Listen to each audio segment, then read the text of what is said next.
అందరికీ నమస్కారం. నా పేరు Archana. Welcome to mysterious stories. ఈరోజు కథ ప్రియసకి.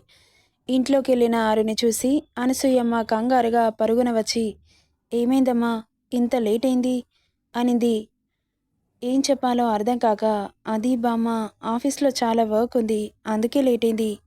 మేబీ రేపటి నుండి కూడా ఇలాగే అవుతుంది" అనుకుంటూ, "మీరేం టెన్షన్ పడకండి బామ్మ. నాకు అంత పెద్ద కంపెనీలో జాబ్ రావడమే ఎక్కువ. నేను మీకోసం ఎంతైనా కష్టపడతాను. ఎందుకు తల్లి మా గురించి అంత తాపత్రయం? మేము నీకు ఏం చేశామని?" "అదేంటి బామ్మ అలా మాట్లాడతావు? మీకోసం కష్టపడకుండా ఎవరి కోసం కష్టపడతాను చెప్పు? నాకు ఈ ప్రపంచంలో మీరు తప్ప ఎవరున్నారు?" అంటూ ఆఫీస్లో జరిగింది గుర్తొచ్చి కళ్ళల్లో నీళ్లు తిరిగాయి ఆరుకి. "అయ్యో, ఏమైంది తల్లి ఎలా ఏడుస్తున్నావు?" అంటూ కంగారుగా అడిగింది అనసూయమ్మ. వెంటనే కళ్ళు తెరుచుకొని, "ఏం లేదు బామ్మ, నువ్వలా అంటే ఏడుపొచ్చింది. అంతే" అంటూ, "నాన్నగారు పడుకున్నారా?" అనింది. "నీకోసమే ఎదురు చూస్తున్నారు" అనగానే వెంటనే వాళ్ళ నాన్న దగ్గరికి వెళ్ళి, "నాన్న" అంటూ ప్రేమగా పిలిచింది. "అమ్మా, ఇంతసేపేంటమ్మా? ఈరోజు ఆఫీస్లో చాలా వర్క్ ఉంది నాన్న, అందుకే లేట్ అయింది. మీరు నా గురించి టెన్షన్ పడాల్సిన అవసరం లేదు, నేను సేఫ్గానే ఉంటాను. సరే మరి ఫ్రెష్ అయ్యిరా, డిన్నర్ చేద్దాం" అనగానే ఆఫీస్లో శాడిస్ట్ బాబుతో తిన్నది గుర్తొచ్చి, "తిన్నాను నాన్న" అనింది. "అవునా?" "అవును, ఆఫీస్లో చాలా వర్క్ ఉందని అక్కడే ఫుడ్ అరేంజ్ చేశారు." ఎప్పుడు ఒక్క అబద్ధం కూడా చెప్పని ఆరు శాడిస్టు సచ్చినోడు వల్ల ఇన్ని అబద్ధాలు చెప్పాల్సిన అవసరం వస్తోందని తిట్టుకుంటూ, "మీరు తినండి నాన్న, నేను ఫుడ్ తీసుకొస్తాను" అంటూ వెళ్ళింది. వాళ్ళ నాన్నకి తినిపించి బామ్మ తినే వరకు కూర్చొని, "నాన్న మీరు పడుకోండి" అని. "సరే అమ్మా, మీరు కూడా వెళ్ళి పడుకోండి." "సరే నాన్న, మెడిసిన్స్ వేసుకున్నారా?" "వేసుకున్నానమ్మా." "సరే అయితే పడుకో" అని చెప్పి ఆయన పడుకోగానే ఫ్రెష్ అయి వచ్చి బామ్మ ఒడిలో తల పెట్టుకొని పడుకుంటుంది. "ఏమైందమ్మా?" "ఏం లేదు బామ్మ, అలా దిగులుగా ఉన్నావేంటి?" "ఏం లేదు బామ్మ, ఆఫీస్లో కాస్త వర్క్ ఎక్కువగా ఉంది. చాలా టయర్డ్ అయ్యాను" అనింది. "సరే ఇక పడుకో తల్లి" అనగానే కళ్ళు మూసింది. ఆ రోజు ఆరుకి ఆలోచనలతో నిద్ర కరువైంది. బామ్మకి కాళ్ళ నొప్పులు పుడతాయని లేచి ఆమె పక్కన పడుకుంది. Harshit mansion, the great Harshit sir వస్తున్నాడని భారీ గేట్లని ఓపెన్ చేశారు సెక్యూరిటీ.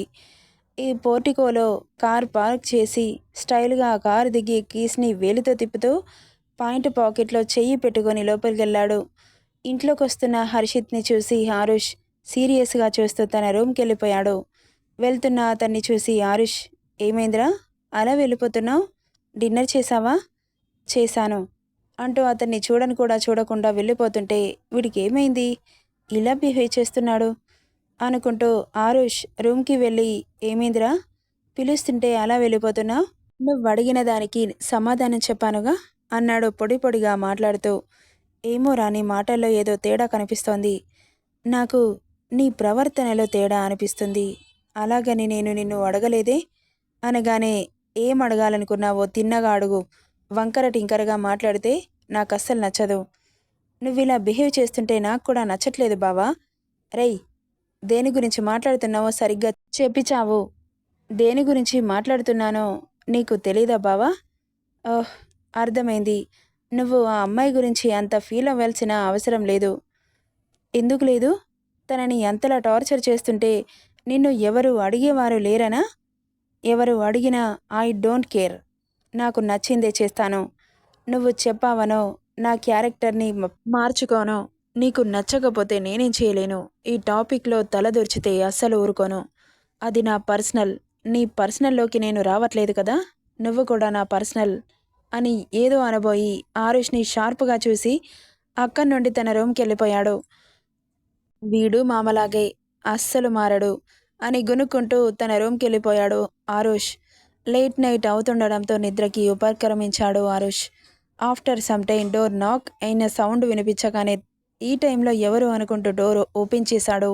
ఎదురుగా ఉన్న మనిషిని చూసి మాట్లాడాలని లేక తల పక్కకు తిప్పేసి చూస్తూ ఉన్నాడు. "ఏమైందిరా, కోపం వచ్చిందా?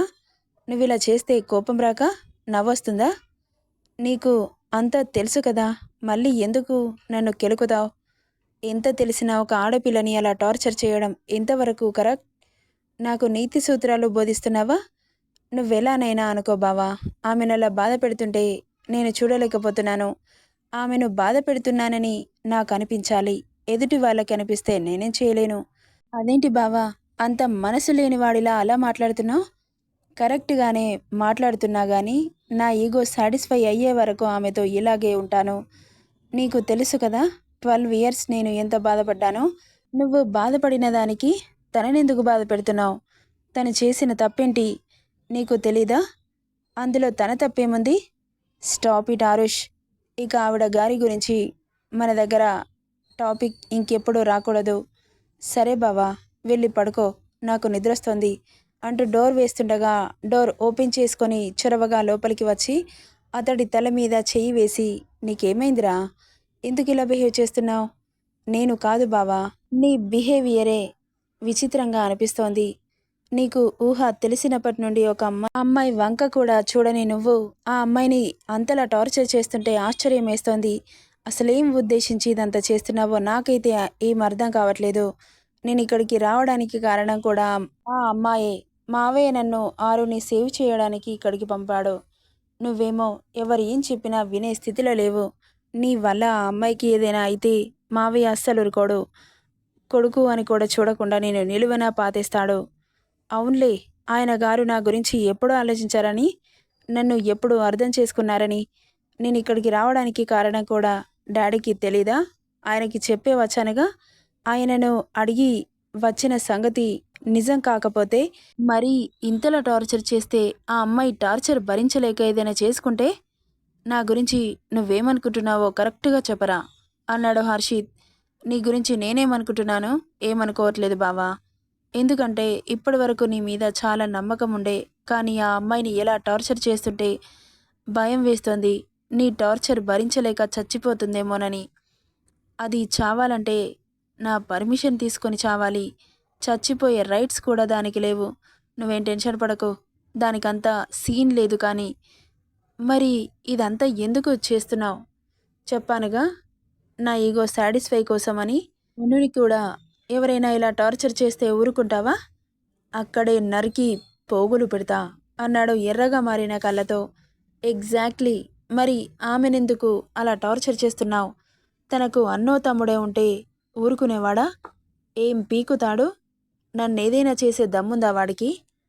ఇంత పొగరు తెగింపు నేనెప్పుడు చూడలేదు బావాన్. నీలో ఆ అమ్మాయిని చూడగానే నువ్వు ఇలా ఎందుకు బిహేవ్ చేస్తున్నావో నాకైతే అర్థం కావట్లేదు. ఆమె మనసులో ఏముందో నాకు తెలియదు కానీ, నీ మనసులో ఏముందో తెలుసుకోవడం చాలా కష్టంగా ఉంది. ఇప్పుడు తెలుసుకొని చేసేదేం లేదు గానీ సైలెంట్‌గా పడుకో. ఇంకెప్పుడు దాని టాపిక్ మన దగ్గర వస్తే అస్సలు ఊరుకోను. ఏం చేస్తావు? చంపేస్తావా? నా ప్రాణాన్ని నేను చంపుకుంటానా? అంటూ ఆరుష్ తల మీద ముద్దు పెట్టాడు. వామ్మో! నీలో ఇన్ని వేరియేషన్స్ ఉన్నాయా బాబూ? రీడర్స్ అలా పెట్టగానే ఐస్ అయిపోతాడు ఆరుష్. ప్లీజ్ బావా, ఆ అమ్మాయిని అలా చూస్తుంటే నాకు చాలా బాధేస్తోంది. బాధపడు అని చెప్పి అక్కడి నుండి వెళ్ళిపోయాడు హర్షిత్.